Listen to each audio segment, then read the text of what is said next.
Dans le monde magique d'Alnith, une guerre est en cours entre les mortels, dont la durée de vie est limitée, et les immortels, qui ont la possibilité de réapparaître. L'issue de la guerre dépend du combat entre les deux hommes les plus forts des deux camps, Graham, le héros humain, et Veltol, le seigneur démon qui règne sur les immortels.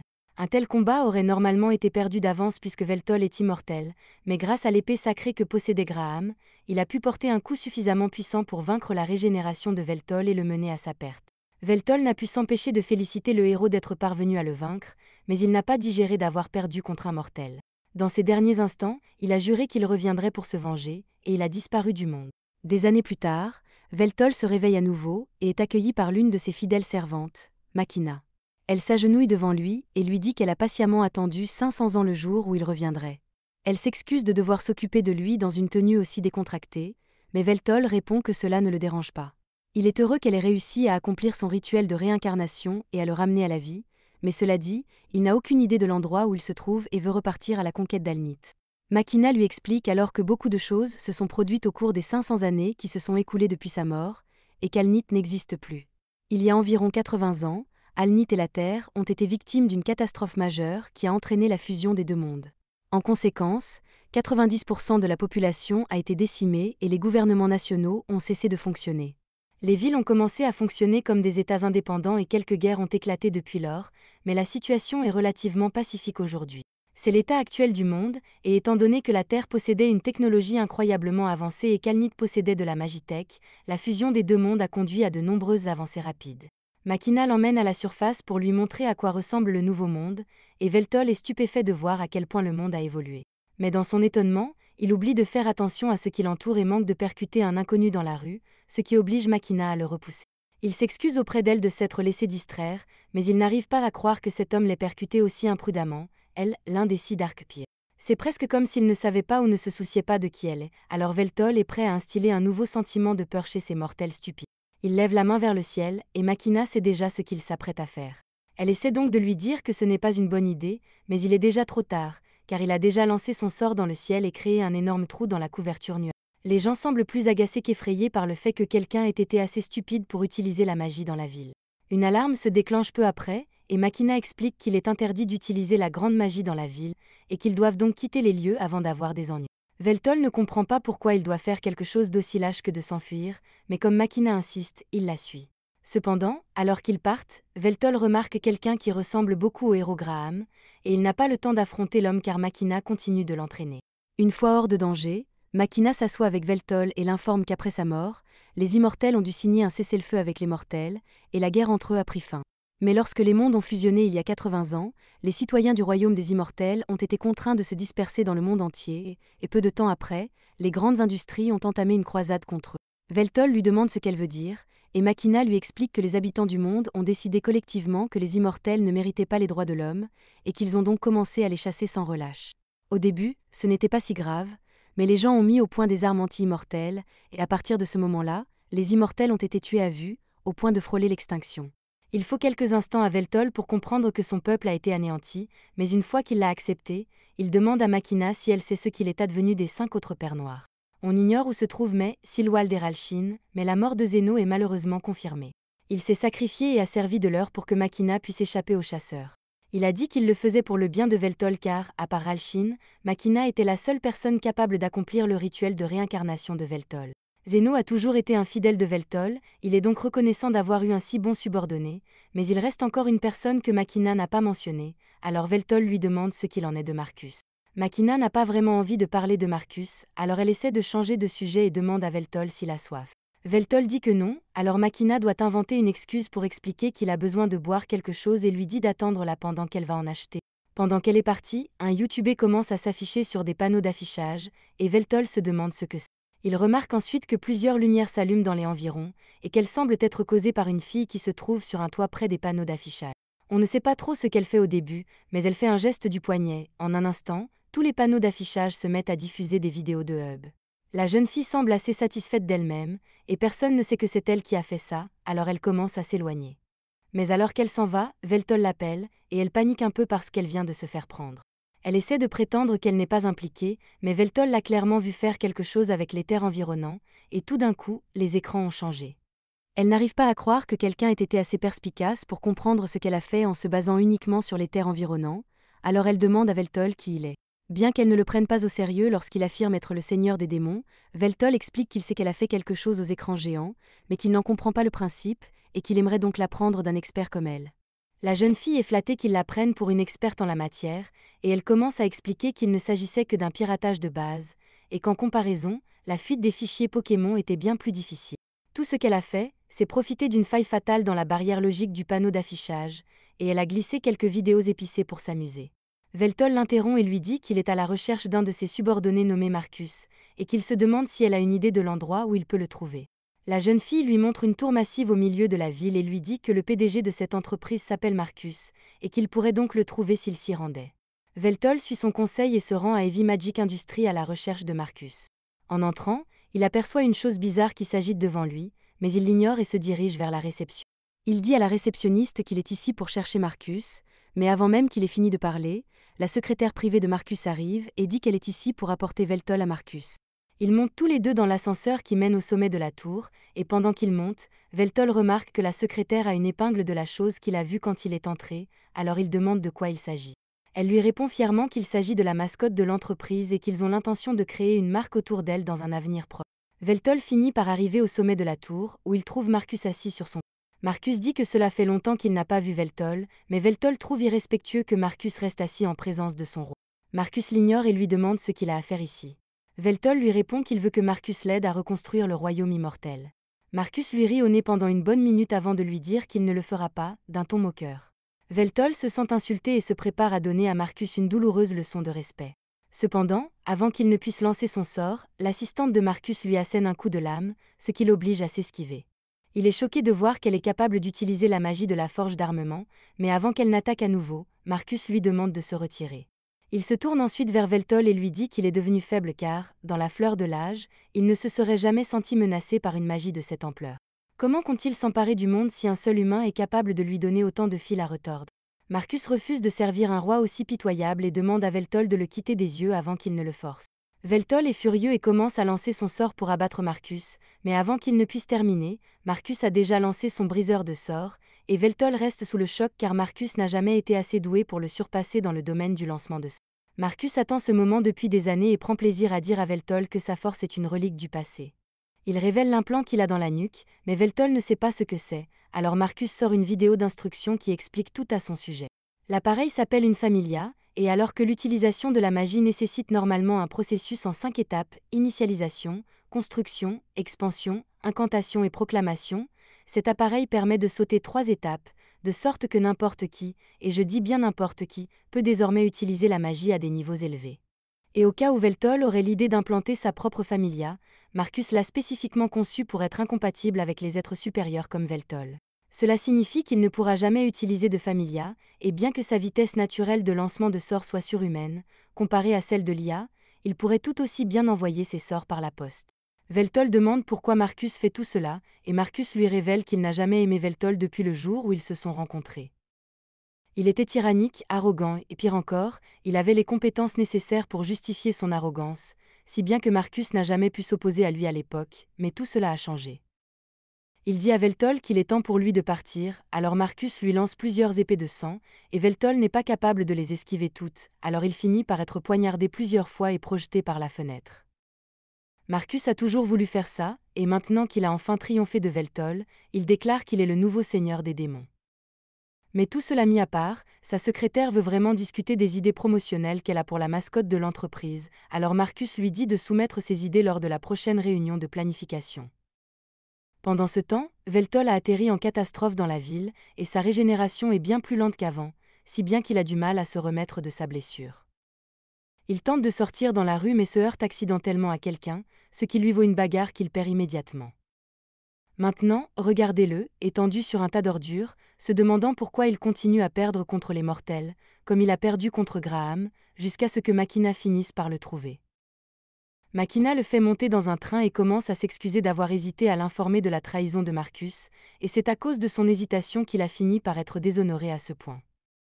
Il lui répond qu'il n'a pas à s'excuser, car même si elle l'avait prévenu, il aurait voulu le confirmer par lui-même.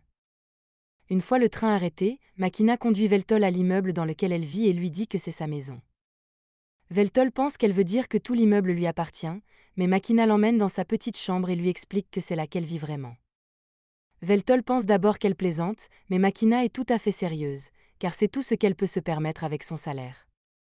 Veltol se rend compte qu'elle a vécu ainsi pendant tout ce temps en attendant son retour, alors il la serre contre lui et la remercie, car il n'oubliera jamais la loyauté qu'elle lui a témoignée. Il y a plusieurs siècles, Makina était persécutée par les gens de son époque. En effet, après avoir découvert qu'elle était immortelle, ils l'ont rendue responsable de tous leurs problèmes et ont décidé que la meilleure chose à faire était de la jeter dans un volcan. Cependant, avant que Makina n'entre dans la lave, Veltol surgit de nulle part pour la sauver. C'était la première fois qu'ils se rencontraient, et la seule raison pour laquelle Veltol était venu était qu'il avait entendu dire qu'il y avait un autre immortel comme lui dans la région, et après avoir vu Makina pour la première fois, il n'a pas été déçu. Il lui proposa de lui consacrer son corps et son âme, et depuis ce jour, Makina est restée fidèle à Veltol.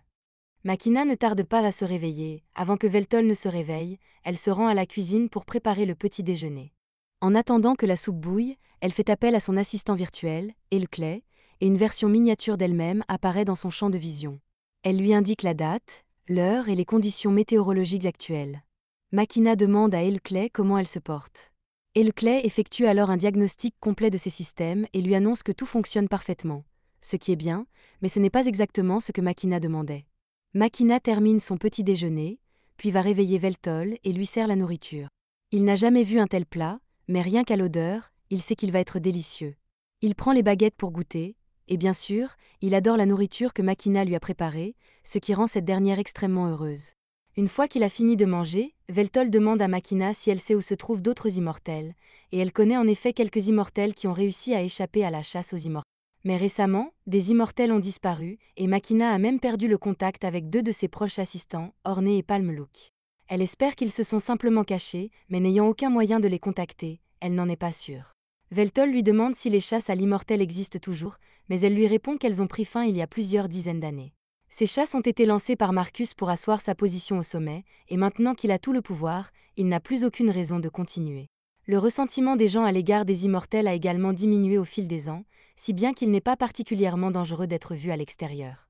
Après la disparition des aides de Makina, elle s'est rendue à leur appartement pour prendre de leurs nouvelles, et l'endroit était en désordre. Mais le seul indice qu'elle a trouvé est cette note sur laquelle sont inscrits les mots « Fournaise immortelle ». En lisant le message, Veltol attrape sa tasse de thé, mais une douleur soudaine le fait tressaillir et il renverse la tasse partout.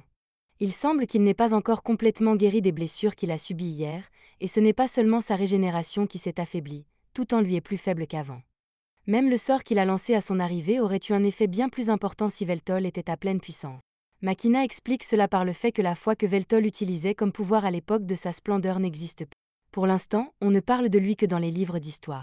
Sans reconnaissance, les pouvoirs de Veltol ne lui reviendront jamais vraiment, mais il pense que cela devrait être assez facile à résoudre puisqu'il n'a qu'à se faire connaître une fois de plus.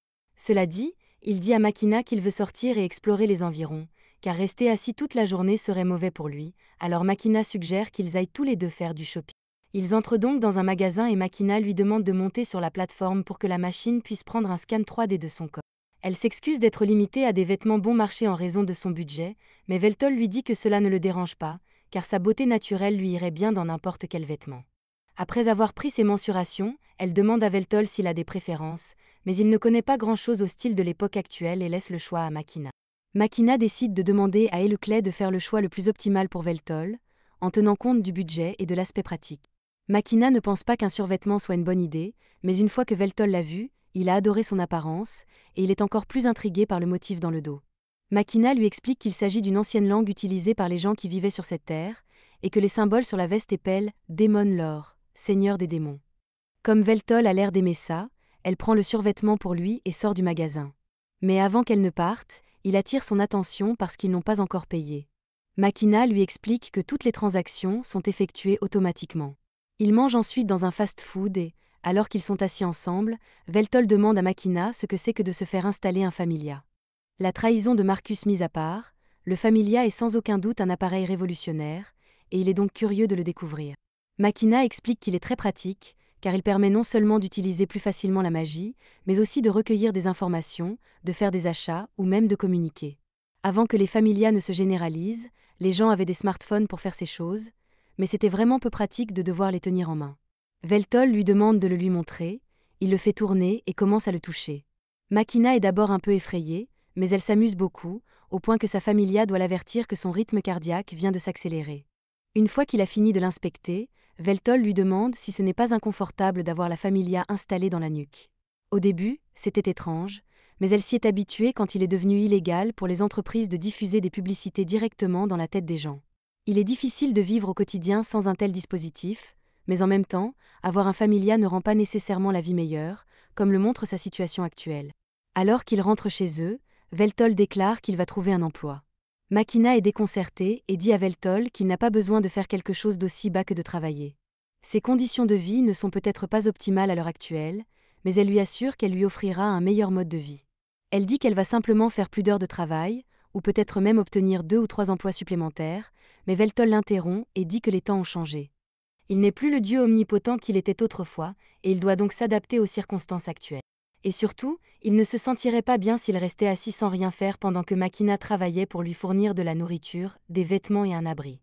Sans ses devoirs de roi pour l'occuper, il devra travailler, mais cela ne signifie pas qu'il a renoncé à conquérir le monde. Il demande donc à Makina si elle est prête à continuer à le servir, et Makina jure d'être à ses côtés jusqu'à la fin de sa vie. Plus tard dans la journée, Veltol s'apprête à partir à la recherche d'un emploi, mais Makina refuse de le laisser partir sans elle car elle s'inquiète pour lui. Veltol lui dit qu'elle ne peut pas venir parce qu'elle a son propre travail, mais Makina lui dit qu'elle peut simplement s'absenter pour la journée afin de l'accompagner. Veltol refuse et lui rappelle que dans le cas improbable où il ne trouverait pas d'emploi, il devrait compter sur ses revenus, et qu'elle ne peut donc pas se passer de son travail. Makina accepte de le laisser partir seul, mais pour plus de sécurité, elle remet à Veltol un appareil contenant un peu d'argent en cas d'urgence. En cas de problème, Veltol peut l'utiliser pour la contacter et elle se rendra sur place dès que possible. Il se rend compte qu'elle s'inquiète pour lui, mais l'ampleur qu'elle prend lui donne l'impression d'être un enfant. Même s'il a dit qu'il voulait partir seul, il n'a pas la moindre idée du type d'emploi disponible ou de la manière d'en trouver un. Il commence aussi à avoir faim, il ne peut pas se permettre de faire la fine bouche s'il ne veut pas finir par mendier dans la rue. Il se lève et crie qu'il n'a pas d'argent et qu'il cherche du travail, mais alors qu'il crie, un homme s'approche de lui et lui dit d'arrêter. Il lui dit que si Veltol veut travailler, il doit se rendre à la guilde commerciale avec sa carte d'identité, mais Veltol n'a jamais entendu parler d'une carte d'identité et le type suppose qu'il doit être un immigré. Comme il est clair que Veltol ne connaît rien à la ville, l'homme l'informe qu'il s'agit de son territoire et que Veltol ne peut pas faire ce genre de choses. Veltol n'avait pas réalisé qu'il empiétait sur le territoire de quelqu'un d'autre, il s'excuse donc et se tourne pour partir, mais avant qu'il ne le fasse, l'homme lui tend un formulaire de demande d'emploi et lui dit de l'apporter à la guilde commerciale pour qu'il puisse y postuler. Cela ne lui garantira rien, mais c'est mieux que de ne rien avoir. Il prévient également Veltol de ne pas s'impliquer dans les entreprises de la société IMI, en particulier dans le secteur de la construction, car elles exploitent énormément les gens et se moquent des règles de sécurité. Veltol suit le conseil de l'homme et le remercie pour son aide. Il se rend donc à la guilde commerciale à la recherche d'un emploi. Mais une fois sur place, son interlocuteur n'est pas très enthousiaste à l'idée de l'engager. Sur sa candidature, Veltol a inscrit « magie d'anéantissement à grande échelle » comme l'une de ses compétences spéciales, ainsi que « création de donjons » et « expérience à la tête d'une nation il y a 500 ans ». L'enquêteur rejette donc calmement sa candidature et dit à Veltol qu'il n'y a pas de poste disponible. De plus, comme Veltol n'a pas de familia, il ne peut pas être embauché. De retour chez lui, Veltol se sent très déprimé de ne pas avoir trouvé de travail. Il s'allonge sur les genoux de Makina et lui demande s'il est vraiment incapable de faire quoi que ce soit dans ce monde, mais elle lui assure qu'il est toujours supérieur à tous les autres, et lui dit qu'il devrait la laisser travailler à partir de maintenant. Mais Veltol refuse de rester inactif et demande à Makina si elle peut contacter quelqu'un pour l'aider, et maintenant qu'elle y pense, il y a bien quelqu'un qu'elle peut appeler. Veltol est surpris que Makina ait un ami à cette époque, mais Makina n'appellerait pas cette personne un ami. Elles font du shopping ensemble, mangent, jouent et passent la nuit ensemble, mais c'est à peu près tout.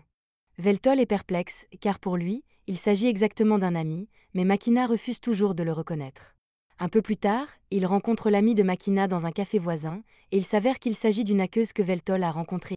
Elle se présente correctement à Veltol et dit s'appeler Takahashi, mais même si Makina avait mentionné que le grand seigneur démon serait un jour ressuscité, elle n'avait jamais pensé qu'elle pourrait le rencontrer en chair et en os. Makina lui crie de ne pas lui manquer de respect, mais Veltol lui répond que ce n'est pas grave puisque c'est lui qui lui demande de l'aide. Veltol lui demande comment Takahashi et Makina se sont rencontrés, et Takahashi commence à expliquer qu'elle a rencontré Makina sur un site de Duan, mais après avoir vu l'expression du visage de Makina, elle réalise qu'elle ne devrait probablement pas parler à Veltol de l'historique de recherche de Makina, et elle lui dit d'oublier ça. À ce moment-là, Veltol remarque la familia sur le cou de Takahashi et s'approche pour l'inspecter, ce qui effraie Takahashi, mais elle le laisse finir ce qu'il est en train de faire. Veltol s'excuse de l'avoir surprise, mais il a remarqué que la familia de Takahashi était différente de celle de Makina, et il a donc cherché à savoir comment elle était construite et comment elle fonctionnait. Takahashi s'étonne que Veltol puisse faire tout cela simplement en le touchant. Makina lui explique alors que Veltol a la capacité, Sajai, qui lui permet d'utiliser le flux de mana pour comprendre la composition de n'importe quel objet qu'il touche. Il a une idée générale du fonctionnement d'une familia, mais il y a encore beaucoup de composants qu'il ne peut pas encore analyser complètement. Mais c'est un problème pour un autre jour, car s'ils sont ici en ce moment, c'est pour demander à Takahashi d'initier Veltol à un certain type de travail. Elle demande pourquoi Veltol ne va pas simplement à la guilde commerciale, mais il a déjà essayé, et ils l'ont rejeté parce qu'il n'avait pas de familia. Et à cause de certains CDO qui vendent des données contre lui, Veltol ne peut pas faire installer une familia, alors ils espéraient que Takahashi aurait des idées. Takahashi réfléchit un instant, et Veltol est un jeune seigneur démon de 500 ans avec une belle voix, un beau visage et pas de familia. Il n'y a qu'une seule option possible, et il a donc été décidé que Veltol deviendrait un streamer. Takahashi a expliqué que les streamers mettent en ligne des vidéos d'eux-mêmes en train de faire des choses pour lesquelles ils reçoivent de l'argent sous forme de revenus publicitaires ou de dons. Elle a même du matériel qui lui reste de l'époque où elle faisait du streaming, même s'il est un peu dépassé, mais si Veltol devient populaire, il pourra s'acheter du nouveau matériel. Makina est fermement opposée à l'idée que Veltol devienne streamer, car ce travail est extrêmement instable et risqué. Elle pense qu'il vaudrait mieux qu'il trouve un emploi fiable, comme retourner des hamburgers, mais Takahashi pense que cela pourrait être une grande opportunité pour lui. Veltol a une belle voix, un beau physique et une aura incroyable. Il remplit donc tous les critères pour devenir une star. Makina ne peut nier que Veltol est charmant, mais elle n'est pas sûre que ce soit une bonne idée. Il y a certains jeux auxquels il ne pourrait pas jouer sans familia, mais il pourrait toujours s'en tenir aux jeux qui utilisent encore des contrôles physiques. La plupart des gens ne regardent même plus le jeu, ils regardent juste pour voir Veltol faire des choses. Makina lui demande ce qu'il en pense, et comme il n'a pas beaucoup d'options, il accepte de suivre l'idée de Takahashi. Plus tard dans la journée, Makina prend un bain pendant que Veltol fait des recherches sur l'internet de ce monde, et il ne lui faut pas longtemps pour comprendre comment elle fonctionne. Il ne tarde pas à comprendre son fonctionnement. Il permet aux gens de diffuser des informations plus rapidement que tout ce qu'il a jamais vu, mais en raison de cet accès, les gens se contentent de regarder des vidéos de chats ou de faire des choses dégénérées en ligne. Il pense qu'il devrait être assez facile pour lui de faire basculer l'opinion publique en sa faveur. Mais tout à coup, Makina termine son bain et sort complètement nue. Lorsqu'elle réalise ce qui vient de se passer, elle s'habille et s'excuse auprès de Veltol pour son manque d'égard. Elle vit seule depuis si longtemps que c'est devenu une habitude, mais Veltol lui répond qu'il n'y a pas lieu de s'excuser car elle a trouvé son corps très beau, même s'il pense toujours que son propre corps est plus beau. Quelques heures plus tard, Takahashi arrive chez Makina avec tout son vieux matériel pour aider Veltol à l'installer. Une fois que c'est fait, elle lui donne la manette pour qu'il puisse essayer quelques jeux. Elle essaie de lui expliquer les commandes, mais Veltol lui répond que ce n'est pas la peine puisqu'il sait déjà exactement comment ça marche. Ce genre de choses est bien plus facile à analyser qu'une familia. Alors il commence à faire défiler la bibliothèque de jeux et se décide pour Bloodborne. Takahashi se souvient que de nombreuses personnes ont abandonné le jeu parce qu'il était trop difficile, mais elle est sûre que les capacités d'analyse de Veltol lui faciliteront la tâche. Pourtant, lorsque Veltol démarre le jeu, il ne parvient même pas à dépasser l'introduction. C'est beaucoup plus difficile qu'il ne le pensait. Et même après quelques heures de jeu, il n'a toujours pas beaucoup progressé, si bien que Takahashi lui dit carrément qu'il est nul. Makina pense que Takahashi est impoli, mais Veltol sait très bien qu'il est nul. Il comprend les mécanismes, mais n'arrive pas à les maîtriser. Makina craint donc qu'il ne soit pas capable de streamer après tout. Au contraire, Takahashi pense que cela sera très bénéfique pour l'image de Veltol en ligne, car la seule chose qu'Internet aime plus qu'un beau gosse, c'est un beau gosse qui échoue en toute confiance. Mais avant cela, Takahashi dit qu'ils doivent travailler sur le message d'introduction de Veltol. Veltol demande s'il peut se présenter normalement, mais Takahashi lui répond que ce n'est pas possible. Il y a déjà plus de 5 millions de streamers dans le monde, et à peine 1% d'entre eux gagnent suffisamment d'argent pour survivre. Si Veltol veut se lancer dans le business, il doit trouver un moyen de faire impression sur le plus grand nombre de personnes possible avec son message d'accueil. Takahashi semble penser que le message d'accueil est très important. Veltol demande donc à Makina si elle a une idée de ce qu'il pourrait utiliser comme message d'accueil. Makina réfléchit un instant et lui suggère d'adapter l'une de ses déclarations de gardien et de l'utiliser. Veltol essaie et la déclaration consiste essentiellement à dire aux stupides mortels qu'ils devraient être honorés d'être en sa présence. C'est dramatique, donc Takahashi pense que c'est un bon début, mais ce n'est pas encore très accrocheur, donc ils devront trouver quelque chose à y ajouter. En attendant, Takahashi a déclaré qu'elle donnerait à Veltol un cours accéléré sur tout ce qu'il doit savoir sur le streaming. En gros, il va devoir streamer tous les jours, même si personne ne le regarde, et quoi qu'il fasse, il doit éviter de parler de choses érotiques ou racistes, car cela le ferait bannir plus vite qu'Asmongold. Et surtout, pendant que Veltol diffuse, Makina doit s'assurer de ne jamais être filmée, car il ne faut pas que les gens pensent qu'elle est sa petite amie. Dans un geste amical, Takahashi demande à l'un de ses amis de l'aider à promouvoir son stream, mais après cela, il lui doit une faveur. Le temps passe et Veltol devient de plus en plus populaire, mais lorsque les trolls envahissent inévitablement son stream, il n'est absolument pas perturbé et les encourage même à continuer à s'en prendre à lui. Peu lui importe, puisqu'il tire son pouvoir de ce que les autres pensent de lui, et que même la publicité négative joue en sa faveur. Très vite, à force de travail et de détermination, Veltol atteint le million de vues, et pour son dernier stream, il jouera à Bloodborne 3 non-stop jusqu'à ce qu'il ait terminé. Cependant, pendant qu'il joue, une caméra est braquée sur la maison de Makina et filme le moment où Makina rentre du travail. Au moment où Makina entre, Veltol vient de terminer le jeu, il fête sa victoire et de nombreux fans le félicitent. Il s'est beaucoup amélioré depuis qu'il a terminé le premier et le deuxième jeu Bloodborne, mais celui-ci était encore incroyablement difficile à battre, et il est heureux d'en être venu à bout. Il remercie tous ses fans et haters d'être restés avec lui jusqu'à ce qu'il ait fini, mais cela dit, il doit mettre fin au stream pour aujourd'hui. Une fois qu'il a terminé, Veltol pousse un soupir de soulagement et Makina ouvre la porte pour vérifier s'il a besoin de quelque chose. Veltol répond qu'il va bien et qu'il va sortir parce qu'il a un colis à récupérer. Makina lui propose d'aller le chercher à sa place, mais Veltol cherche une excuse pour se déplacer depuis un moment et Makina lui dit qu'elle aura préparé le dîner avant qu'il ne revienne. Il se rend en ville et, tout en marchant dans les bidonvilles, il parle de la distorsion et de la tension des structures sociales dans cette ville. Cependant, alors qu'il continue à marcher, il est choqué de rencontrer un visage familier assis sur le bord de la route, Hero Graham. À l'époque, Graham était un bon frère et s'occupait de sa petite sœur, Molina, qui était tombée malade. Il l'a réconfortée et lui a dit qu'il irait cueillir des herbes médicinales pour l'aider à se rétablir, mais alors qu'il s'apprêtait à partir, son père l'a appelé et lui a tendu une épée. Il avait entendu dire qu'il y avait des monstres dans la forêt et il voulait que Graham prenne l'épée pour qu'il puisse se protéger s'il rencontrait quelque chose de dangereux. Sa mère, qui s'inquiétait également de sa sécurité, fit une petite prière pour lui avant qu'il ne parte, et Graham les remercia tous les deux de leur attention. Ce jour-là, il se rendit dans la forêt et la cueillette se déroula sans encombre, mais alors qu'il rentrait chez lui, il tomba sur une armée d'hommes lézards commandés par Zeno, l'un des généraux de Veltol.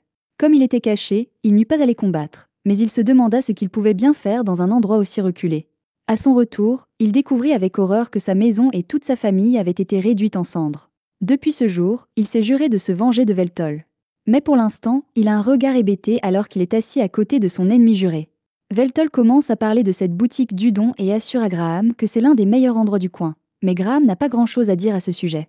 Veltol tente de relancer la conversation en affirmant que la nourriture de ce monde est bien meilleure qu'à son époque, et Graham est d'accord, mais il n'a toujours pas grand-chose à dire.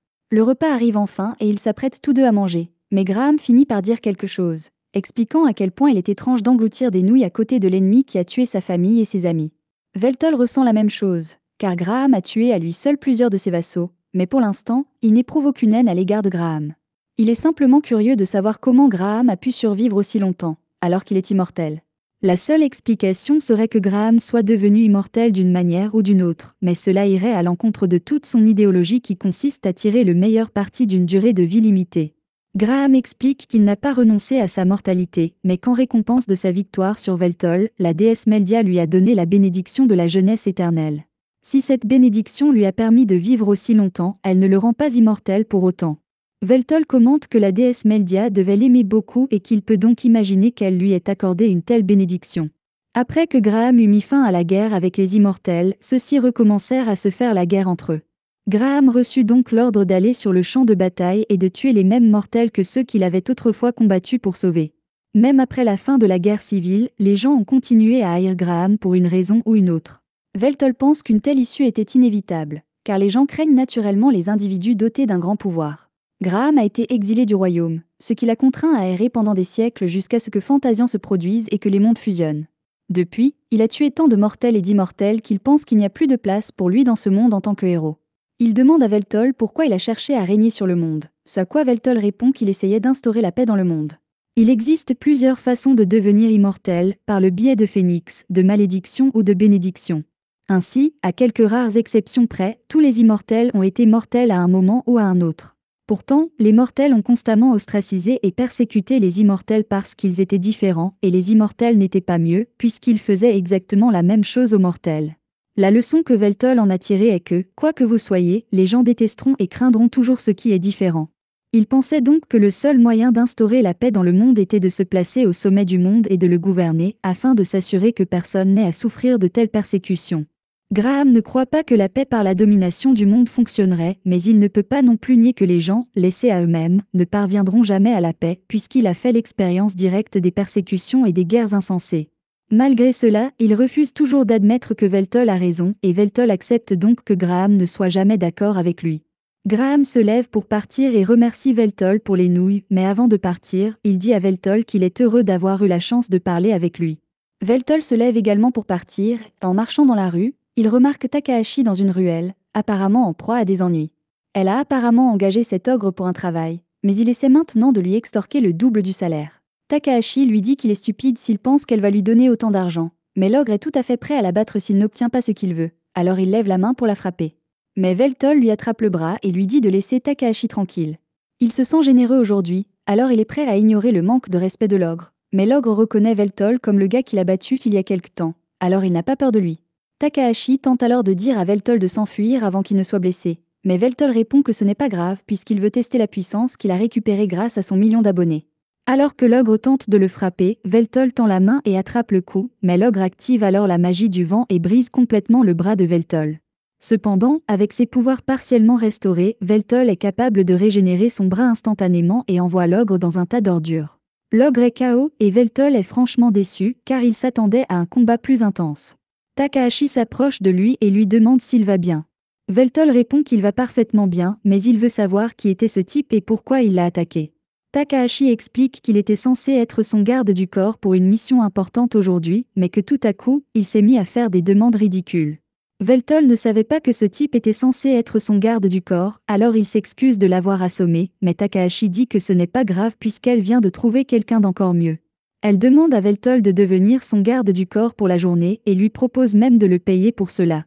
Takahashi l'emmène sur place et lui explique qu'elle essaie de voler quelque chose dans cet entrepôt et qu'elle a besoin de lui pour faire diversion pendant qu'elle s'en empare. Veltol dit qu'il comprend l'objectif, mais avant que Takahashi ne puisse lui donner d'autres instructions, il se lève et, bien que Takahashi essaie de l'arrêter, il a déjà défoncé la porte d'une importante opération des Yakuza. Veltol ne sait pas vraiment ce qu'il est censé faire ici, alors il demande à Takahashi par communication si le cube dans la table est la cible. Takahashi lui répond par l'affirmative, mais elle ne comprend pas non plus comment il communique avec elle, puisqu'il n'a pas de familia. Veltol déclare fièrement qu'il a simplement copié les terres de communication produits par la familia, afin de pouvoir reproduire les caractéristiques de la magie. Quoi qu'il en soit, comme il n'y a pas beaucoup d'ennemis ici, Veltol dit qu'il va les soumettre et réclamer la queue pour Takahashi, mais avant qu'il ne fasse quoi que ce soit, elle lui demande de s'assurer qu'il ne tue personne. Veltol accepte de se retenir et, avant le début du combat, il s'annonce en utilisant son message d'accueil. Cependant, aucun des membres du Yakuza n'a vu son stream, ce qui rend les choses très gênantes. S'il y a encore des gens qui ne le reconnaissent pas, Veltol va devoir travailler beaucoup plus dur pour se faire connaître. Mais pour l'instant, la puissance de son million d'abonnés devrait suffire amplement à faire tomber ces types. Les Yakuza ne comprennent toujours pas ce qui se passe, mais ils pensent que Veltol n'est qu'un fou, alors l'un d'entre eux sort un pistolet magique et tire sur lui. L'un d'eux sort donc un pistolet magique et lui tire dessus. Mais Veltol ne se laisse pas impressionner et utilise la magie de renforcement sur lui-même afin de dévier les balles. Une fois que le membre du Yakuza n'a plus de munitions, Veltol passe à l'offensive et commence à assommer les membres du Yakuza, l'un après l'autre, avec un minimum d'effort. Le membre du Yakuza équipé d'un pistolet magique passe à un pistolet normal, car c'est plus rapide que de recharger, mais juste avant qu'il ne tire, Takahashi prend le contrôle de sa vision et affiche une illusion qui pousse le membre du Yakuza à tirer sur son coéquipier. Veltol assomme alors le dernier gars, et comme ils sont tous inconscients, la mission est pratiquement terminée. Veltol s'approche de l'un des membres du Yakuza et commence à inspecter son arme, qui utilise une sorte de carte comme munition. Takahashi est impressionné par la facilité avec laquelle Veltol a éliminé ses Yakuza, mais il devrait vraiment prendre la boîte et partir d'ici avant de s'attirer plus d'ennuis qu'ils n'en ont prévu. Elle dit qu'elle est en route pour rejoindre Veltol, mais ce dernier lui dit de rester où elle est, car on dirait que les ennuis viennent d'arriver. Ce qu'il y a commence à attaquer Veltol alors qu'il est recouvert d'une sorte de cape d'invisibilité. Pour égaliser les chances, Veltol utilise le pistolet magique pour faire exploser la cape, révélant ainsi une combinaison mèche géante. Takahashi reconnaît qu'il s'agit d'un équipement Maguno de 4e génération, qui ne peut pas appartenir aux Yakuza, car ces engins sont bien trop chers pour eux. C'est la première fois que Veltol voit un tel engin, et il est impatient de tester sa force contre lui. Comme on pouvait s'y attendre, le pistolet magique ne fait absolument rien contre le méca géant. L'assaillant décide de suivre l'exemple de Veltol et sort son propre pistolet magique, mais celui-ci est beaucoup plus puissant. Il tente de tirer sur Veltol, mais ce dernier est trop rapide pour lui et parvient à se faufiler dans un angle mort au-dessus du méca. Le temps que l'assaillant le repère et le verrouille, Veltol est déjà en position et tire une puissante rafale directement sur le méca. À pleine puissance, il aurait pu facilement abattre le mécha, mais même si l'explosion de Veltol était puissante, à son niveau de puissance actuel, il sait qu'elle était loin d'être suffisante pour vaincre un ennemi comme le mécha. Cela ne signifie pas pour autant qu'il ne peut pas gagner ce combat, car si les explosions ne fonctionnent pas, il devra se contenter d'un combat au corps à corps, et il invoque donc une épée. Le mécha s'aligne sur Veltol et transforme son canon en épée. Les deux hommes se chargent l'un l'autre et s'affrontent dans une magnifique démonstration de force et de budget d'animation. Veltol s'amuse beaucoup dans ce combat, mais les choses s'éternisent, le mécha devient sérieux, et avant même que Veltol ne réalise ce qui se passe, son bras est coupé et il est décapité. Veltol étant apparemment mort, le type dans le méca commence à annoncer que sa cible a été éliminée. Mais le gars panique parce que la tête décapitée de Veltol commence à lui parler. Veltol le félicite d'avoir été assez habile pour décapiter le seigneur démon, mais il manque encore d'expérience au combat pour savoir qu'il faut toujours taper 2 fois sur son ennemi pour s'assurer qu'il est bien mort. Quoi qu'il en soit, Veltol estime que ce type mérite une récompense pour s'être si bien battu, et lui accorde donc l'honneur de voir l'arme la plus puissante de son arsenal. Une aura terrifiante émane de Veltol lorsqu'il invoque la grande épée vernale, et le pilote du mécha est tellement stupéfait qu'il peut à peine bouger. Il n'a jamais combattu quelqu'un qui possédait une telle force, et il est complètement sans défense tandis que Veltol lui coupe les membres un par un, jusqu'à ce qu'il s'écroule au sol avec une seule jambe. Veltol s'est assuré de ne pas toucher les organes vitaux, donc le gars à l'intérieur devrait être encore en vie, et il a l'intention de l'interroger. Mais avant cela, le type dans le mécha envoie un dernier rapport au quartier général, indiquant qu'il n'a pas réussi à éliminer la cible ni à récupérer l'objectif, et qu'il va donc exécuter le code 890. Si vous vous demandez ce que signifie 890, disons simplement qu'un pistolet a été installé dans le casque de la combinaison pour s'assurer que le pilote ne puisse pas être interrogé. Takahashi sort ensuite de sa cachette et se réjouit que Veltol aille bien, mais c'était vraiment flippant de le voir se faire couper la tête. Bien que Veltol ne semble pas penser que c'était grave, il est plus surpris de voir qu'il existe des armes capables d'augmenter la puissance d'un individu à un tel point, et il dit que cette période est vraiment terrifiante. Cependant, Takahashi pense que c'est Veltol qui est terrifiant parce qu'il vient de détruire à lui seul un engin Maguno, et que ces engins sont assez puissants pour anéantir des pays entiers s'il le faut. De plus, il s'agit d'un engin fabriqué par la société de Marcus, et Takahashi sait que les Yakuza ne pourront jamais mettre la main sur l'une de ces combinaisons, si bien qu'elle commence à craindre que cette mission ne lui apporte plus d'ennuis que prévu. Takahashi lui explique que le cube est en fait un dispositif de stockage et que ce que son client recherche, ce sont les informations qu'il contient. Takahashi dit qu'ils peuvent jeter un coup d'œil aux données si Veltol le souhaite, alors elle sort un lecteur de cube et place le cube dessus. Au début, la seule chose qui apparaît est une page blanche, mais après quelques manipulations de Takahashi, le cube s'ouvre et une liste de noms apparaît. Takahashi ne sait pas quoi penser de cette liste de noms, mais Veltol reconnaît les personnes qui y figurent comme ses sujets immortels. C'est inquiétant, et Takahashi dit qu'elle va contacter son client pour qu'il découvre ce qu'il en est de cette liste. Malheureusement, son client ne répond pas au téléphone, et ils vont donc devoir le rencontrer en personne s'ils veulent en discuter. Takahashi laisse Veltol dans l'immense immeuble où se trouve son client et lui dit que l'homme qu'il recherche se trouve au 13e étage. Alors qu'il s'approche de la porte d'entrée, Takahashi utilise ses compétences en piratage pour contourner le système de sécurité, ce qui leur permet d'entrer même s'ils ne résident pas ici, et elle est très fière d'elle, car il n'existe aucun système de sécurité qu'elle ne puisse contourner. Alors que Veltol et Takahashi arrivent à l'ascenseur, Takahashi s'apprête à appuyer sur le bouton de l'ascenseur, mais Veltol l'arrête et lui dit qu'il veut le faire à sa place. Takahashi veut bien le laisser appuyer sur le bouton, mais elle lui demande pourquoi il veut le faire, et Veltol n'a pas vraiment de raison, il aime juste appuyer sur les boutons. Il commence à appuyer sur le bouton du 13e étage, mais Takahashi a oublié de préciser que cet ascenseur ne permet pas d'accéder directement au 13e étage. Il faut d'abord aller au 2e étage, puis au 17e, puis au 4e, et ainsi de suite jusqu'au 13e étage. Comme ils sont là, Veltol commence à sortir de l'ascenseur, mais Takahashi lui dit d'attendre, car son client, Eiju, est un homme assez paranoïaque, il a fait poser des dizaines de pièges dans tout l'étage, et si Veltol déclenche accidentellement l'un d'entre eux, il deviendra de la viande hachée. Veltol apprécie l'avertissement, mais pour autant qu'il puisse en juger, il n'y a pas de piège dans cette pièce, même s'il serait plus juste de dire que tous les pièges physiques et magiques ont été désamorcés. Takahashi est surpris que Veltol ait pu s'en rendre compte aussi facilement, mais ses fonctions de seigneur démon l'ont amené à construire et à entretenir des donjons, si bien que discerner la disposition des pièges est pour lui une affaire triviale. Il continue à marcher jusqu'à ce qu'ils arrivent à la porte d'entrée des jus, et Takahashi sonne, mais, étonnamment, il ne répond pas. Takahashi peut comprendre qu'il ignore les appels téléphoniques, mais il a l'habitude de toujours répondre à la porte d'entrée. Cependant, en y regardant de plus près, Veltol se rend compte que la porte n'est même pas fermée à clé. Cela met la puce à l'oreille de Takahashi, car Eiju ne ferait jamais quelque chose d'aussi imprudent que de laisser sa porte d'entrée déverrouillée. Veltol leur suggère de procéder avec prudence, car ils ne savent pas ce qu'ils vont trouver là-dedans, et Takahashi ouvre la marche et se dirige vers la salle de travail d'Eiju. Là, elle trouve Eiju sur sa chaise, mais en s'approchant un peu plus, elle découvre qu'il est trempé dans le sang et complètement inanimé. Takahashi panique d'abord, mais Veltol la calme et va inspecter le corps. Il se souvient avoir déjà vu le visage de ce type quelque part, même s'il portait un tas d'ordures à l'époque. Takahashi dit que cela ressemble à ce qu'aurait fait Eiju, qui s'habillait souvent en clochard lorsqu'il partait à la recherche d'informations. Il y a un coup de couteau évident dans la poitrine d'Eiju et un autre dans son cou, mais à en juger par l'état du sang autour de lui, Veltol suppose que cela ne fait que quelques jours qu'Eiju a été tué. Un homme comme Eiju avait peut-être de nombreux ennemis, mais la façon dont il a été assassiné était trop efficace pour que ce soit parène.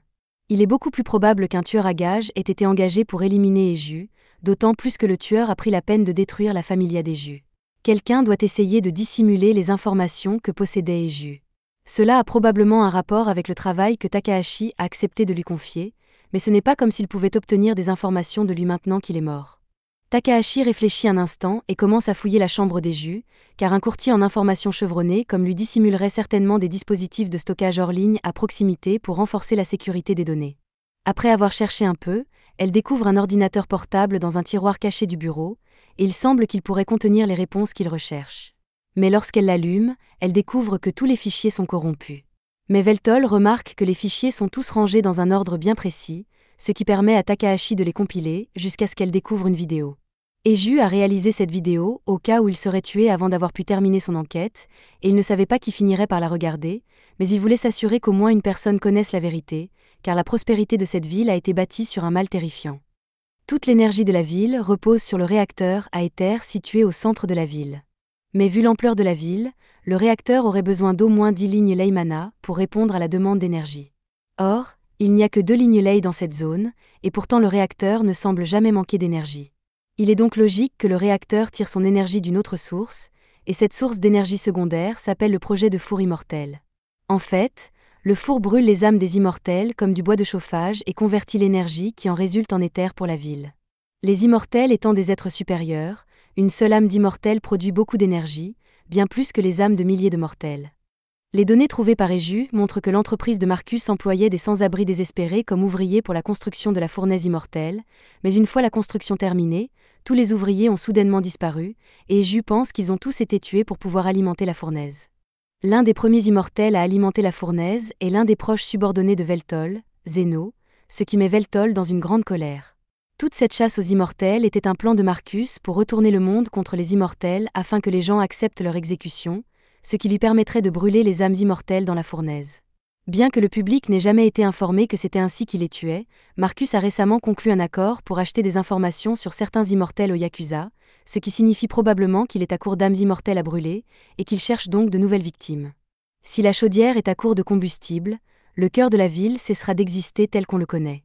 Mais même ainsi, Eiju pense qu'il n'est pas normal que des immortels innocents soient sacrifiés pour alimenter la ville en énergie. Après la fin de la vidéo, Takahashi est furieuse d'apprendre que les immortels sont si maltraités, mais elle ne peut pas y faire grand-chose, car même si elle essayait de rendre cette information publique, il est probable qu'elle finirait par mourir, tout comme Eiju, ici. Veltol lui dit que c'est un problème pour les immortels, et qu'en tant que roi des immortels, il est de son devoir d'y remédier, donc elle n'a pas besoin de s'encombrer de cela. Pour l'instant, il décide d'informer les autorités de la ville de la mort d'Eiju, afin qu'ils puissent recevoir un enterrement digne de ce nom. Alors qu'ils partent, Veltol tente de contacter Makina pour l'informer de l'existence de la fournaise immortelle, mais il constate avec horreur qu'elle ne répond pas à ses appels. Quelque chose a dû lui arriver. Pendant que Veltol était occupé à faire sa course, Makina a regardé dans le réfrigérateur pour voir ce qu'elle pourrait faire pour le dîner avant qu'il ne revienne, mais il y avait toujours les mêmes ingrédients que la dernière fois. Le bon côté des choses, c'est qu'Elclay lui dit qu'elle devrait pouvoir faire un bon curry avec les ingrédients qu'elle a sous la main. À ce moment-là, on sonne à la porte et elle se lève pour aller répondre, mais à son grand dégoût et à sa grande déception, c'est Marcus. Après ce que Marcus a fait, la seule réponse appropriée est la violence à vue, et Makina le frappe avec une énorme rafale de feu. Marcus est englouti dans les flammes et projeté en arrière, mais il est tout aussi immortel qu'elle, et un peu de feu ne suffira pas à l'achever. Makina se transforme complètement et sort de la maison pour l'affronter, car elle sait déjà qu'il ne prépare rien de bon. Avant que le combat ne commence, Makina déconnecte sa familia du réseau pour que Marcus ne puisse pas y accéder, puis tous deux commencent à se lancer des attaques à l'aide d'armes magiques. Jusqu'à présent, le combat semble relativement équilibré, mais alors que Marcus est distrait, Makina s'approche et s'agrippe à l'un de ses bras, ce qui le fait exploser et se détacher complètement. Elle a réussi à prendre Marcus au dépourvu avec ce coup, mais quelques secondes plus tard, il a déjà régénéré son bras. Il lance alors une attaque de zone avec une pluie d'épées sanglantes et provoque une explosion massive. Mais grâce au bouclier que Makina a mis en place, elle n'a pas été blessée du tout. Cependant, elle ne peut pas en dire autant de la maison, car elle n'a pas d'assurance contre les incendies. À ce moment-là, la secrétaire de Marcus sort de la fumée et tente d'achever Makina par une attaque sournoise, mais Makina est trop rapide pour elle, et la seule chose que la secrétaire taillade est une illusion. Makina s'attendait à ce que Marcus soit trop lâche pour venir seul, aussi prépare-t-elle un sort pour réduire le secrétaire en cendres. Cependant, avant qu'elle ne puisse le terminer, Marcus crie « Coup de briquaire !» Et tout d'un coup, le familia de Makina s'arrête de fonctionner. Makina est alors désorientée, et la secrétaire profite de l'occasion pour poignarder Makina dans la poitrine pendant qu'elle est distraite. Makina s'effondre au sol et n'est pas près de se relever. Maintenant que le combat est terminé, la secrétaire reproche à Marcus d'avoir agi de manière aussi imprudente, car Makina aurait pu facilement la tuer, et tout ce combat aurait pu être évité si Marcus avait simplement désactivé la familia de Makina dès le départ. Alors qu'ils se tiennent tous les deux devant le corps immobile de Makina, cette dernière lance un regard noir à Marcus, mais ce dernier s'en amuse car il adore voir Makina dans un état aussi pitoyable. Makina lui demande ce qu'il lui a fait, et Marcus lui explique qu'il a simplement éteint sa familia. Makina ne pensait pas qu'il serait possible pour lui de le faire puisqu'elle avait déconnecté sa familia d'Internet avant le début du combat, et normalement elle aurait eu raison, mais la familia de Marcus est un peu spéciale. Il s'agit d'un nouveau prototype conçu spécifiquement pour être plus avancé que les familias modernes. En tant que directeur de l'IMI, il dispose d'un accès administrateur à tous les familias de la ville, ce qui lui permet d'arrêter de force n'importe quelle familia s'il le souhaite. Cela signifie que personne ne peut le vaincre, puisqu'il peut éteindre tous les utilisateurs de familia, et qu'il surpasse tous les utilisateurs de non-familia en vitesse d'incantation, et si personne n'est capable de le vaincre, cela signifie qu'il est le plus fort du monde. C'est peut-être vrai, mais Makina ne comprend pas pourquoi Marcus est si obsédé par le fait d'être le plus fort, puisqu'il n'a rien à y gagner. Mais Marcus a ses raisons. Il veut devenir le nouveau seigneur des démons, et il n'a pas l'intention d'atteindre ce statut par la force brute comme l'a fait Veltol. À notre époque, tout ce dont on a besoin, c'est d'informations et de technologie, et si on les contrôle, on contrôle le monde. Cependant, contrôler le monde en coulisses serait trop ennuyeux pour quelqu'un comme lui. Il a donc l'intention de dominer le monde bien plus que Veltol ne l'a jamais fait à l'époque de sa splendeur. À ce moment-là, la secrétaire rappelle à Marcus qu'ils n'ont pas prévu de temps pour un monologue et qu'ils sont donc en retard pour son prochain rendez-vous. Marcus décide d'en finir rapidement, et il est temps pour Makina de devenir le combustible de la fournaise immortelle. Lorsque Veltol et Takahashi rentrent chez eux, ils découvrent que tout a été détruit et qu'il n'y a plus aucune trace de Makina. La seule chose qui reste est une manette de jeu roussie, et Veltol est absolument dévasté car Makina était la personne à laquelle il tenait le plus dans ce monde. Takahashi lui demande alors s'il va bien, et Veltol revient à la réalité.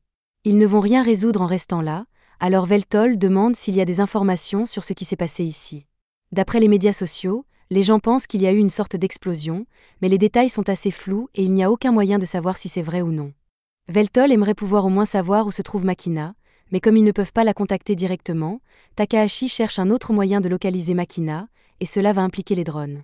Comme il s'agit d'un bidonville, il n'y a pas beaucoup de drones de sécurité qui passent, mais il y a beaucoup de drones de livraison, et ces drones sont équipés de caméras, alors tout ce qu'elle a à faire, c'est de pirater leur système et de regarder les données vidéo.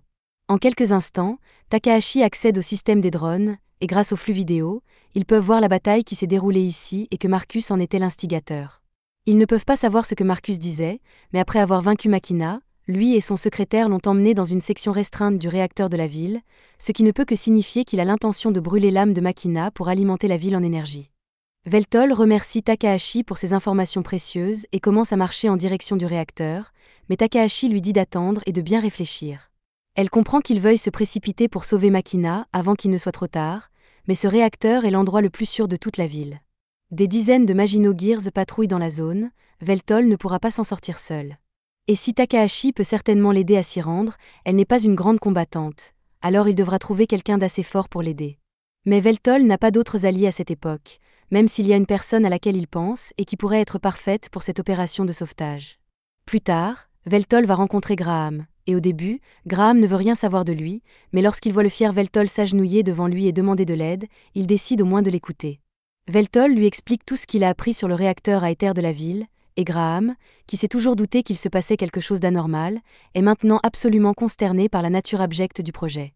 Veltol supplie Graham de l'aider à prendre d'assaut le réacteur, car il sait qu'il ne peut pas sauver Makina dans l'état où il se trouve, mais Graham semble plus agacé que compatissant.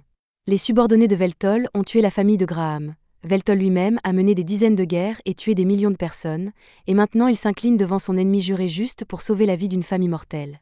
Il trouve cela tout à fait éhonté. Graham n'aime pas que cette ville soit construite sur la mort d'innocents, mais en même temps, ce réacteur est le cœur de la ville. Alors s'il acceptait d'aider Veltol à le détruire, alors la ville entière serait plongée dans les ténèbres, et la vie de millions de personnes serait gâchée.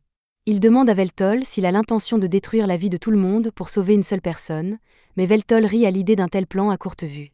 Il n'est pas idiot, il a donc réfléchi aux conséquences de ses actes, et c'est pourquoi il a l'intention de sauver Makina et de régler les problèmes de la ville. Cependant, il n'a ni le pouvoir ni le soutien nécessaire pour y parvenir, et il n'a d'autre choix que de demander humblement de l'aide à son ancien ennemi. La confiance qui se dégage des paroles de Veltol convainc Graham de se lever et d'agir en héros une fois de plus. Cependant, il précise qu'il ne fait pas cela pour aider Veltol et qu'il n'a toujours pas pardonné toutes les atrocités qu'il a commises il y a des siècles, mais il y a une femme kidnappée dont l'âme est sur le point d'être brûlée, alors il accepte d'unir temporairement ses forces pour le bien de la justice, bien qu'il se sente toujours étrange de faire équipe avec le Seigneur Démon. Un peu plus tard, Takahashi parvient à trouver un moyen pour eux deux d'entrer dans le réacteur sans avoir à passer par la zone interdite, et elle les conduit jusqu'à une entrée cachée. Apparemment, cette entrée servait à transporter tous les matériaux utilisés pour construire le réacteur. Mais même si ce chemin les mène au réacteur, Veltol estime qu'ils n'ont pas assez de temps pour sortir d'un tel labyrinthe. De son côté, Graham pense que ce sera un jeu d'enfant de sortir de ce labyrinthe, puisqu'il a déjà fait à maintes reprises par le passé. Il lance un sort appelé « cartographie automatique » et, en quelques secondes, une carte détaillée du labyrinthe apparaît dans sa main. Veltol n'a jamais vu un tel sort, alors Graham explique qu'il s'agit d'un sort unique qu'il a inventé à l'époque où il était aventurier. Mais cela met Veltol en colère, car il a consacré beaucoup d'efforts à la construction de ces donjons à l'époque, et il s'avère que Graham n'a fait que tricher pour les traverser. Il accuse Graham de ne pas avoir la fierté d'un aventurier, mais Graham répond que la fierté d'un aventurier n'a rien à voir avec cela, puisque son but a toujours été de traverser les donjons le plus rapidement possible, et qu'il se fiche éperdument que les pièges et les astuces de Veltol aient été gâchés parce qu'il avait une carte.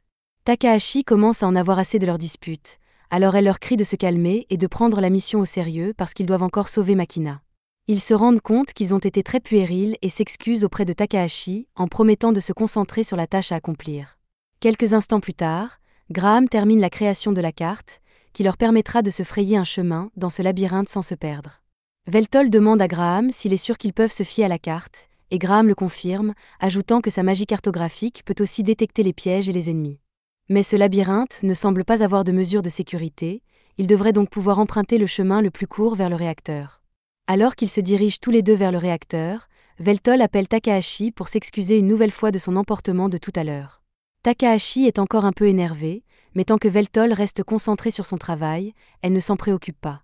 Il lui demande comment se déroule sa partie du plan jusqu'à présent, et elle lui répond qu'elle progresse régulièrement, mais que ce sur quoi elle travaille va prendre beaucoup de temps à préparer, et qu'elle n'est donc pas sûre de pouvoir le faire avant qu'ils ne descendent tous les deux dans la salle du réacteur. Si elle a besoin de plus de temps, Veltol et Graham devront occuper les ennemis pendant un moment pour compenser, et Veltol le comprend. Au fur et à mesure qu'ils descendent, l'éther ambiant devient de plus en plus dense et la communication avec Takahashi est de plus en plus difficile. Veltol respire profondément pour se préparer à ce qui l'attend, et Graham remarque qu'il peut voir que Veltol est devenu plus fort qu'il ne l'était dans le passé. Veltol ne sait pas de quoi il parle, car il est loin d'avoir la force qu'il avait à son apogée, mais ce n'est pas de cela que Graham parle. Veltol a été capable de baisser la tête devant son ennemi juré pour sauver son subordonné, mais l'ancien Veltol aurait laissé brûler Makina avant de s'incliner devant qui que ce soit. Cela montre que la force de caractère de Veltol est plus grande que jamais, et s'il avait été comme cela lors de leur affrontement il y a des années, les résultats auraient pu être différents. Alors que l'ascenseur arrive à destination, Veltol et Graham sont confrontés à la secrétaire de Marcus, qui les attendait depuis que Marcus savait que Veltol finirait par se montrer.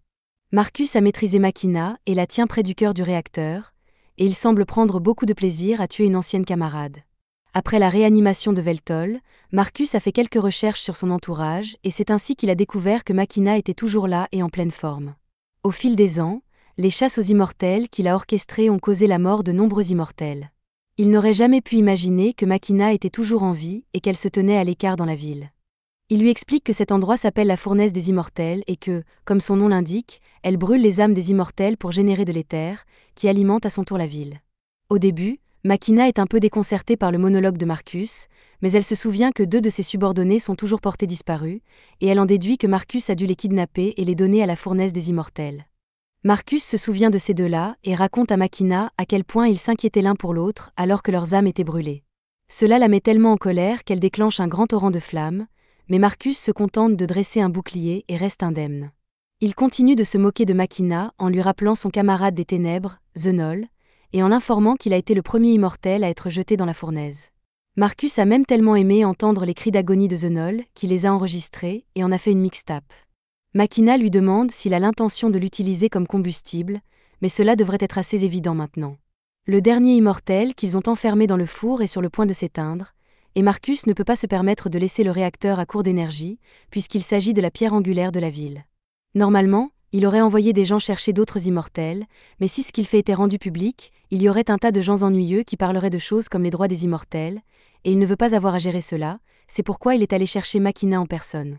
Comme elle fait partie des Dark Peers, son âme devrait être assez forte pour brûler pendant quelques années. Marcus n'aura donc pas à se soucier de faire le plein pendant un certain temps, mais il devra probablement commencer à chercher d'autres sources d'énergie à un moment ou à un autre. Pendant que Marcus monologue, sa secrétaire affronte Veltol et Graham.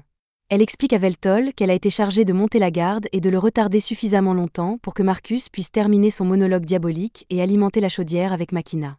Elle ne pensait pas que Veltol aurait le courage de se montrer, et non seulement il est venu, mais il a amené un ami, et cet ami n'est autre que le héros, Graham. Graham s'étonne qu'il y ait encore des gens à notre époque qui le connaissent, mais la secrétaire le reconnaît simplement grâce au dossier qu'elle a dans sa base de données.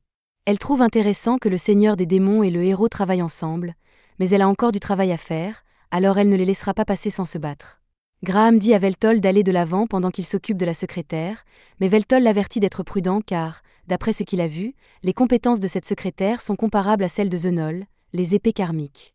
Bien que ce soit un exploit impressionnant pour elle, Graham se souvient avoir battu Zenoll à l'épée pure pendant la guerre des immortels, alors si ses compétences sont similaires, il ne craint pas de perdre contre elle. La secrétaire, offensée par cette déclaration, décide de montrer à Graham ce dont elle est capable et se précipite derrière lui pour lancer une attaque surprise. Graham est pris au dépourvu par l'incroyable vitesse de la secrétaire, mais avant que son épée ne le frappe, il parvient à se protéger et à éviter les blessures. Pendant ce temps, Veltol part en sprintant pour sauver Machina, et même si la secrétaire veut l'arrêter, elle ne pourra pas passer devant Graham sans se battre. Avant de partir, Veltol demande à Graham de s'assurer qu'il ne mourra pas, puis il saute le long de la ligne centrale du réacteur pour atteindre le cœur le plus rapidement possible. La secrétaire doit absolument arrêter Veltol, elle décide donc d'abattre Graham le plus rapidement possible et de se regrouper avec Marcus, et pour ce faire, elle active son zéro base gear. Il y a un flash aveuglant, et avant que Graham ne réalise ce qui se passe, il est frappé et projeté contre un mur. Il regarde la secrétaire et constate qu'elle porte désormais un ensemble complet de Maginogear, et pas seulement de l'éther Maginogear ordinaire. Il s'agit d'un prototype, d'une version de nouvelle génération qui n'a pas encore été commercialisée. Elle est plus efficace, plus rapide, et surtout, elle s'adapte mieux aux courbes de la secrétaire. Cependant, il reste une faille dans la conception, car le temps de fonctionnement de cette combinaison dépend entièrement des réserves magiques de l'utilisateur, mais la secrétaire ne va pas laisser ce combat durer assez longtemps pour que sa magie s'épuise. Elle s'élance vers l'avant, et maintenant elle est encore plus rapide qu'elle ne l'était auparavant. Alors qu'elle atterrit dans le mur derrière Graham, celui-ci a à peine le temps de lever son épée et de bloquer avant d'être projeté à travers le sol. La secrétaire lui dit qu'il devrait être honoré d'affronter une telle merveille de l'ingénierie moderne, mais Graham n'a pas envie de l'entendre se lancer dans un nouveau discours marketing. La secrétaire qualifie Graham de relique du passé, puisque son épée, son armure et même sa familia sont toutes dépassées, et qu'elle est sûre de pouvoir remporter la victoire avec ses techniques et son équipement de pointe. Graham lui répond que l'équipement et l'entraînement ne garantissent pas la victoire dans un combat car, au bout du compte, on gagne ou on perd. La secrétaire est d'accord, mais son équipement fantaisiste l'est tout autant. Elle frappe Graham avec une telle rapidité qu'il a à peine le temps de réagir et de bloquer avant d'être touché. Puis, il la voit rengainer son épée, et à la seconde où elle le fait, elle lance un nouveau coup à la vitesse de l'éclair. Mais cette fois, Graham s'y était préparé, et il est capable de la bloquer beaucoup plus facilement. Malgré cela, il n'arrive toujours pas à trouver la moindre ouverture dans sa défense, et il admet que le niveau d'avancement atteint par cette époque est vraiment effrayant. La secrétaire tente de s'élancer derrière lui pour l'attaquer une nouvelle fois, mais Graham l'a déjà vue, alors il part ses attaques et la repousse d'un coup de pied. Cependant, il peut voir qu'il n'a pas fait beaucoup de dégâts à cause de la solidité de son armure. Il n'a pas beaucoup progressé dans ce combat, mais il a au moins compris une chose sur son schéma d'attaque. Il dit qu'elle ne peut utiliser son attaque rapide comme l'éclair que lorsque son épée est entièrement rengainée. La secrétaire confirme qu'il a raison, mais ce n'est pas parce qu'il a découvert qu'il peut la battre. Avec son Maginot-Gear et son incroyable vitesse d'attaque, sa victoire est pratiquement assurée, et elle est fatiguée de perdre du temps ici, car elle va en finir rapidement. Elle commence à attaquer Graham à plusieurs reprises avec sa lame foudroyante, mais il semble s'être habitué à la vitesse, et il est capable d'esquiver ses attaques assez facilement. Même lorsqu'il est touché, il ne subit presque aucun dommage et récupère immédiatement avant de retomber sur ses pieds. La secrétaire le charge à nouveau, mais cette fois, alors que leurs lames sont verrouillées, elle tente de pirater la familia de Graham afin d'éteindre son corps. Cependant, pour une raison ou une autre, elle ne parvient pas à y accéder, et elle suppose que Graham a dû mettre en place des mesures de protection contre le piratage. Si elle ne parvient pas à pénétrer dans la familia de Graham, la tâche s'annonce bien plus ardue que prévu, mais elle reste persuadée qu'elle peut l'emporter. Alors qu'elle est en train de dire cela, Graham décide de passer à l'offensive, il marche sur son épée pour la maintenir en place et lance un glaive de terre qui envoie des éclats de roche sur elle. La secrétaire parvient à se dégager sans trop de mal, mais Graham n'en a pas fini. Dans la seconde qui suit, il lance un sort de glace pour figer les rochers et la secrétaire. Bien qu'il sache que cela ne suffira pas à la retenir longtemps, il a juste besoin qu'elle reste en place assez longtemps pour qu'il puisse s'approcher et lancer une boule de feu multicouche à bout portant.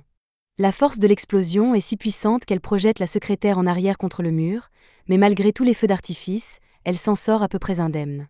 Cependant, elle est très énervée qu'une relique du passé comme Graham lui donne autant de fil à retordre. Graham s'étonne qu'une telle boule de feu n'ait pas fait plus de dégâts, mais au moins il sait que sa tactique est toujours efficace contre elle. La secrétaire, enragée, s'élance dans une attaque frénétique, mais tous ses coups sont parés, et Graham se connecte proprement avec une entaille à la poitrine. Bien que le coup ne traverse pas l'armure, elle est repoussée et ne comprend pas comment elle peut perdre face à un fossile comme Graham. Mais même si Graham est vieux, il reste le héros qui a mis fin à la guerre des immortels à lui tout seul, alors il est impossible qu'une telle chose puisse le battre. Elle décide de tenter une dernière attaque et met tout son mana dans son éclair, car elle ne peut pas perdre un affrontement à pleine puissance contre l'épée rouillée que tient Graham, mais ce dernier la corrige et dit que son épée n'est pas rouillée. Elle est peut-être en sommeil en ce moment, mais tant qu'il y aura quelqu'un qui a besoin d'un héros, elle retrouvera toujours sa lumière. Graham fait appel au pouvoir de l'épée X pour la première fois depuis des siècles, et après une brève confirmation des nobles intentions de Graham, l'épée lui accorde la permission d'utiliser son pouvoir. Il se place face à la secrétaire et lui dit qu'il est sur le point d'utiliser sa technique ultime, celle-là même qui a tué Veltol il y a tant d'années. La secrétaire fait de son mieux pour vaincre Graham, mais lorsqu'elle voit la taille de la lumière de son épée grandir, elle se rend compte qu'elle n'est pas assez payée pour faire face à tout cela. Il est alors trop tard, et Graham déclenche son attaque. Même si l'épée ne lui permet d'utiliser qu'une fraction de la puissance qu'il possédait à l'époque, Graham est capable de détruire complètement le Maginot-Gear de la secrétaire d'un seul coup. Il est vraiment impressionnant qu'elle ait réussi à survivre à ce coup. La secrétaire a enfin compris qu'elle ne pouvait pas battre Graham, mais elle ne comprend toujours pas pourquoi elle a perdu contre lui. Graham s'assoit à côté d'elle et explique que sa défaite est principalement due à la différence d'expérience, d'autant plus qu'il a plus de 500 ans d'expérience. La secrétaire demande pourquoi Graham se lève pour aller aider Veltol à combattre Marcus, mais Graham pense que Veltol se débrouillera très bien tout seul. Elle dit à Graham que Veltol n'a aucune chance contre Marcus car ce dernier est bien plus fort qu'elle, et qu'en plus, personne sans Familia n'est capable de vaincre ou de suivre Marcus.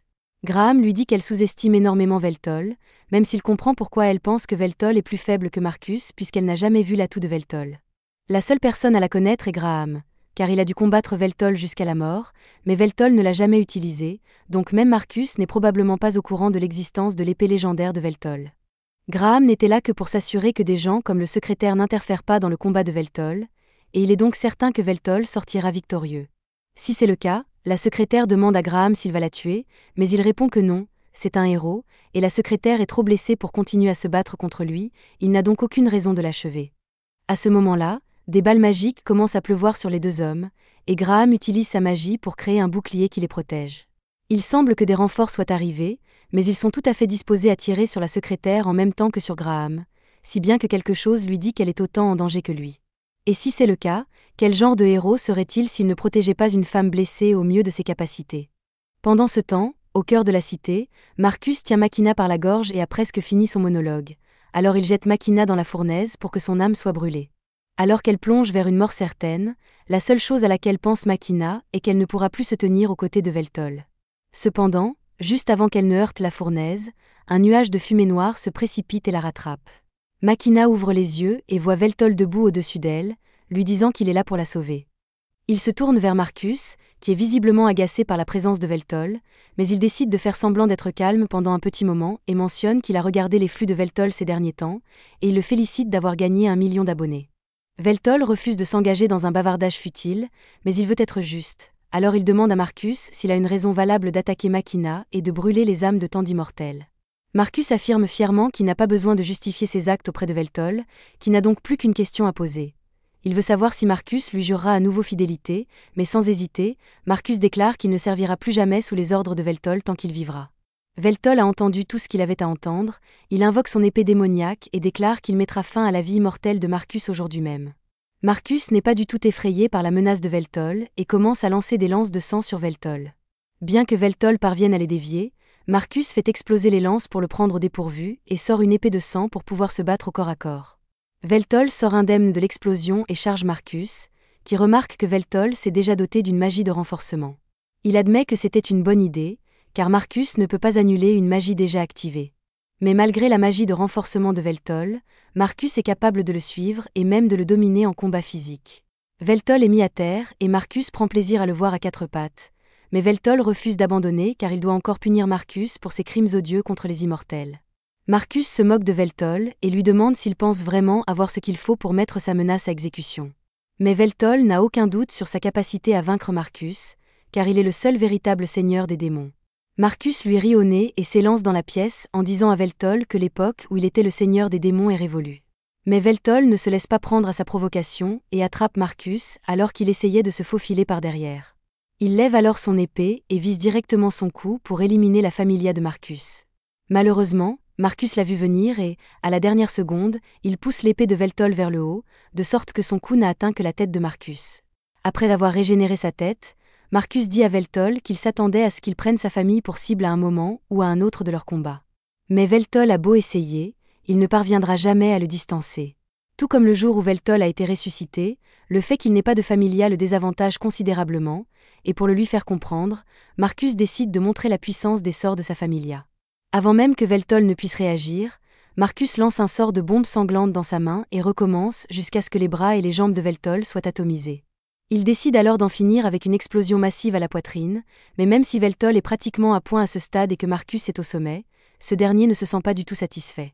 Il pensait prendre plaisir à humilier Veltol à ce point, mais maintenant qu'il a remporté la victoire, il ne ressent que du vide. Il commence à marcher lentement vers Makina pour la jeter dans la fournaise comme il l'avait prévu, mais tout à coup, il sent une pression terrifiante derrière lui.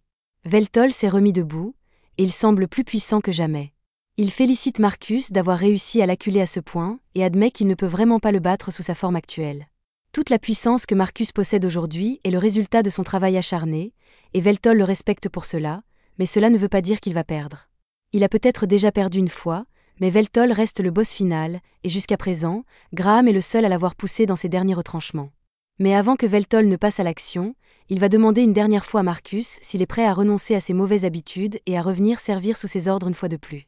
Marcus est visiblement ébranlé et demande pourquoi Veltol s'embarrasse d'une telle question à ce stade. Veltol lui répond qu'en fonction de la réponse de Marcus, il pourrait être prêt à ignorer tout le chaos causé par Marcus. Marcus devient erratique et commence à crier que le temps de Veltol en tant que seigneur des démons est terminé, et qu'il va donc s'assurer de se débarrasser de lui et de tous les autres immortels afin d'être le seul seigneur des démons immortels. Veltol accepte ce refus, et Marcus tente de lancer une épée de sang pour attaquer Veltol avant qu'il ne puisse faire quoi que ce soit, mais son sort est annulé avant qu'il ne puisse le terminer. Marcus ne comprend pas ce qui vient de se passer, mais la panique commence à s'emparer de lui tandis que Veltol rit de façon maniaque. Il dit qu'il accordera à Marcus l'honneur d'assister à sa glorieuse seconde forme, et il commence sa transformation. Pendant ce temps, à l'extérieur de la base du réacteur, Takahashi remplit son rôle dans le plan de Veltol. Même si c'est un peu illégal, elle utilise ses talents de pirate pour détourner tous les écrans de la ville et diffuser l'un des flux préenregistrés de Veltol pour que tout le monde puisse le voir. Au début, les gens sont déconcertés par cette publicité soudaine, mais Veltol est sexy et son flux est divertissant, si bien que leur confusion se transforme rapidement en intérêt au fur et à mesure que le flux progresse. Le travail de Takahashi étant terminé, elle repense à ce que Veltol lui a dit en venant ici. Il n'avait pas d'ordre précis à lui donner, mais il avait dit qu'il avait besoin d'elle pour renforcer la foi des gens en lui. Comme elle n'a aucune idée de ce dont il parle, elle lui demande des précisions sur le fonctionnement de cette stimulation de la foi. Veltol n'a pas envie de lui expliquer toutes les subtilités de son système de foi, alors il lui dit que tout ce qu'elle a à faire, c'est d'augmenter sa popularité, et que cela devrait suffire. Takahashi a d'abord pensé que ce n'était pas possible, car la popularité ne peut pas être augmentée en un seul jour. Mais comme elle est une hackeuse d'élite dans une époque où la technologie est omniprésente, elle peut faire autant de choses illégales que nécessaires pour y parvenir. Et comme elle l'a fait de manière anonyme, la police ne pourra jamais l'attraper. La foi de Veltol devrait être au plus haut à ce stade, il lui appartient donc d'en faire usage et de sauver Makina. Dans le cœur du réacteur, Marcus commence à reconsidérer ses choix lorsqu'il voit la seconde forme de Veltol. Il ne savait pas que Veltol possédait une telle forme, mais Veltol le traite de stupide pour avoir cru comprendre toute la puissance du Seigneur Démon. Pour manifester cette forme, Veltol a besoin d'une grande foi et d'un accès direct à des lignes leidétères de haute densité. Il invite Marcus à trembler de peur devant sa grandeur, mais Marcus pense toujours qu'il a une chance de gagner puisque Veltol a tout de même réussi à perdre contre Graham à l'époque. Veltol ne peut nier qu'il a été vaincu par Graham, mais si Marcus pense qu'il est capable de reproduire un tel exploit, alors il est plus que bienvenu pour essayer. Marcus essaie nerveusement de lancer son sort d'épée de sang, mais cela ne fonctionne toujours pas. Peu importe le nombre de fois qu'il le lance, il est toujours annulé juste avant d'être activé. Marcus ne comprend pas pourquoi cela se produit, mais Veltol lui explique qu'il n'y a pas de quoi s'inquiéter puisqu'il ne fait que reproduire le même tour que Marcus a fait la première fois qu'ils se sont affrontés. À l'époque, la familia de Marcus lui permettait d'avoir 2 longueurs d'avance sur Veltol en termes d'incantation, mais aujourd'hui, grâce à la nouvelle forme de Veltol et à ses capacités accrues, il est en mesure d'obtenir la magie proclin. Marcus n'arrive pas à croire que Veltol ait réussi à faire quelque chose comme ça en si peu de temps, alors que même la dernière Magitech n'est pas capable de recréer de la magie sans incantation ou proclamation, mais c'était assez simple pour Veltol de le faire une fois qu'il a pris cette forme et qu'il a analysé la familia de Marcus. L'utilisation de la magie de proclamation consomme beaucoup d'éther, mais heureusement, Veltol se trouve juste à côté d'une énorme source d'énergie, ce qui lui permet de l'utiliser autant qu'il le souhaite et de lancer de la magie simplement en y pensant. Tout cela grâce à Marcus, car même avec le génie de Veltol, il n'aurait jamais pu y parvenir sans le travail de base de Marcus. Il le félicite donc encore une fois pour son excellent travail, mais maintenant, il est temps de le punir. Marcus refuse toujours d'accepter sa défaite et tente à nouveau de lancer ses épées de sang. Mais cette fois, au lieu d'annuler la magie de Marcus, Veltol décide de désactiver la familia de Marcus pour qu'il ne puisse plus utiliser sa magie. Cela n'empêche pas Marcus d'essayer, mais il a l'air tellement pitoyable et désespéré que c'est un peu gênant. Il finit par comprendre qu'il a été complètement dominé et commence à se demander comment cela a pu lui arriver après tout le soin qu'il a apporté à la préparation de sa victoire sur Veltol. Veltol commence à en avoir assez d'entendre Marcus se plaindre, alors il provoque une explosion dans la bouche de Marcus pour le faire taire et lui dire de rester silencieux. Cependant, Marcus régénère sa bouche et s'apprête à recommencer à crier, alors Veltol utilise la magie du vent pour le trancher et la magie du feu pour le réduire en cendres. Marcus étant encore capable de se régénérer, Veltol continue de le frapper avec toutes sortes de magie jusqu'à ce qu'il tombe au sol, épuisé. Veltol décide donc de s'inspirer de Takahashi et utilise sa magie pour pirater la familia de Marcus et lui faire voir quelque chose de terrifiant. Marcus commence à paniquer, et Veltol lui explique qu'aucune de ces choses n'est réelle. Il utilise simplement la familia de Marcus pour donner à son cerveau de fausses informations visuelles, et ce genre d'illusion est si réaliste qu'on ne pourrait jamais faire la différence en temps normal. Marcus n'arrive pas à croire que Veltol ait pu pirater sa familia de pointe aussi facilement, mais après tout ce que Veltol a fait, ce n'est pas si surprenant. Marcus a perdu tous ses avantages, et entre la menace d'être tué encore et encore par Veltol ou de devenir fou en étant hanté par des illusions, Marcus commence à se recroqueviller sur lui-même et à plaider pour sa vie. Il jure même qu'il servira loyalement Veltol une fois de plus, mais Veltol lui a déjà donné 2 chances de se rendre, et il a clairement indiqué qu'il n'y aurait pas de pitié par la suite, alors il est temps de passer à la punition de Marcus. Il lève son épée et poignarde Marcus dans le dos pendant qu'il s'incline, puis relève son corps. Lorsque Marcus ouvre les yeux, il se rend compte qu'il est suspendu au-dessus de la fournaise immortelle, et son terrible destin commence à se dessiner. Marcus demande à Veltol s'il va vraiment le jeter dans la fournaise, et Veltol n'hésite pas à répondre que c'est exactement ce qu'il a l'intention de faire. Marcus essaie de dissuader Veltol de le faire puisqu'il n'a rien à gagner à jeter Marcus dans la fournaise, mais Veltol a de très bonnes raisons de vouloir y jeter Marcus. Premièrement, son visage est ennuyeux. Et deuxièmement, si Marcus est jeté dans la fournaise, celle-ci continuera à fonctionner un peu plus longtemps, au moins jusqu'à ce qu'une source d'énergie alternative soit inventée. Marcus commence à crier que Veltol n'est pas meilleur que lui puisqu'il est prêt à utiliser la machine dont il est venu sauver Machina, et que même si faire cela est moralement mauvais, Veltol n'est pas appelé seigneur des démons parce qu'il est un type moralement droit. Marcus commence à faire valoir que, outre ses ambitions égoïstes, certaines circonstances l'ont contraint à agir de la sorte, et que ce n'est donc pas entièrement de sa faute, mais Veltol n'est pas prêt à se laisser faire. Marcus tente d'utiliser un peu de son sang en guise d'ultime attaque, mais je ne sais pas pourquoi il pensait que cela servirait à quelque chose. Veltol n'a plus rien à faire avec Marcus, il utilise donc ses doigts pour racler le corps de Marcus sur son épée et le jette dans la fournaise immortelle, où il se désintègre complètement et devient un combustible pour la fournaise. Maintenant que Marcus est parti, les liens de Machina se défont et Veltol revient à la normale. Mais tout ce gâchis et la possibilité de perdre Machina pour toujours lui ont appris un peu de la valeur de la vie. Il se rend compte qu'il tient à Machina plus que tout au monde et lui dit qu'il l'aime. C'est la fin de l'épisode 8. Abonnez-vous pour ne pas manquer la prochaine partie.